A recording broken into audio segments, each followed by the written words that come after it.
কোনো মসজিদ বা মাজার নয়, বরং ইহুদিদের একটি উপাসনালয়। মূল ফটকে বড় করে ঝুলছে একটি ব্যানার, যেখানে লেখা রয়েছে, শহীদ নেতা, আপনার পথ চলা অব্যাহত থাকবে।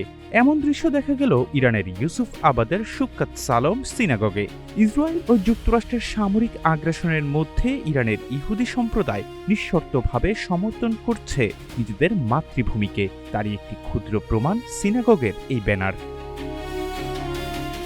মার্কিন ইসরায়েলি যৌথ হামলায় ইরানের প্রয়াত সর্বোচ্চ নেতা আলী খামেনির স্মরণে একটি শোক সভাও আয়োজন করে ইরানি ইহুদিরা।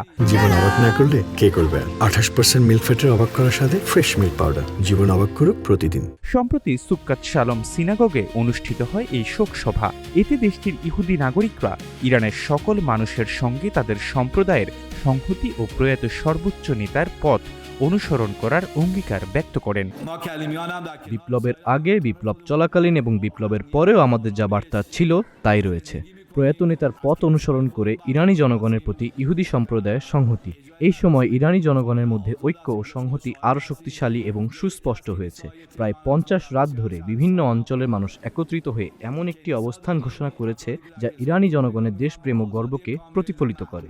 আমরাও এই সংহতিকে আরও স্পষ্টভাবে প্রদর্শন করতে চেয়েছি। আমরা আমাদের সংবিধানের কাঠামোর মধ্যেই নিরাপত্তা ও শান্তি উপভোগ করি। এই সবকিছুর জন্য ধন্যবাদ ইরানের জনগণ এবং ইমাম খামেনির প্রজ্ঞাকে, যিনি শুরু থেকে এটা স্পষ্ট করে দিয়েছিলেন যে ইহুদি ধর্ম একটি ঐশ্বরিক ধর্ম হিসেবে জায়নবাদ থেকে আলাদা অবস্থানে রয়েছে এবং এই দুটিকে এক করে দেখা একটি মানহানিকর কাজ।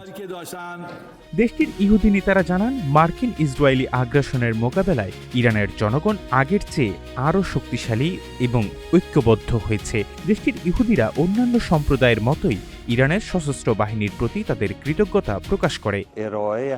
ইরানি জনগণের প্রতি ইরানি ইহুদি সম্প্রদায়ের সংহতি প্রদর্শনের জন্য ইউসুফ আবাদ সিনাগগে একটি বিশেষ অনুষ্ঠানের আয়োজন করা হয়েছে।